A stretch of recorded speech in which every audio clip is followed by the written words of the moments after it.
यह है दुनिया का सबसे खतरनाक और संक्रामक वायरस। वैज्ञानिकों ने बस सोचा कि इसे ट्रक में लाद कर कहीं ले जाया जाए, लेकिन अचानक कंटेनर हाथ से फिसल गया और जमीन पर गिर पड़ा। जैसे ही वायरस का लिक्विड जमीन पर फैलने लगा, सभी लोग घबरा गए और तुरंत मास्क पहन लिए। फिर इधर उधर देखा, जब कोई नहीं था तो बिना देर किए खाली कंटेनर को वापस ट्रक में डाल दिया और वहां से फौरन रवाना हो गए। लेकिन उन्हें क्या पता था कि अब तबाही होने वाली है। थोड़ी ही देर में एक आवारा कुत्ता वहां आ पहुंचा। वायरस की गंध पाकर वो बहुत उत्साहित हो गया और लिक्विड को सूंघते सूंघते उसे चाट भी लिया। कुछ ही देर में वायरस ने उसके पूरे शरीर को जकड़ लिया। उधर एक सिक्योरिटी गार्ड ड्यूटी पर था। उसने कुत्ते को देखा तो हमेशा की तरह पत्थर उठाया और उसे भगाने की कोशिश की। शुरू में तो वो बहुत खुश था कि कुत्ता भाग गया, पर जब वो रात को ड्यूटी से घर लौटा तो वही कुत्ता उसके रास्ते में खड़ा था। वो फिर से पत्थर उठाकर डराने की कोशिश करने लगा, लेकिन अब कुत्ता पहले जैसा नहीं रहा।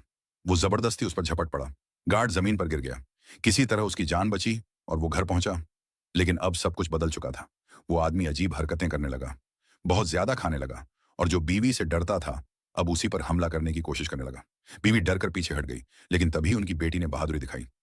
एक जोरदार थप्पड़ नहीं, एक जोरदार तड़ाक फ्राई पैन से सिर पर मारकर उसे बाहर धकेल दिया। दरवाजा बंद, ताला लगाया। सोचा कि अब सब ठीक हो जाएगा, पर तभी देखा मां भी संक्रमित हो चुकी थी।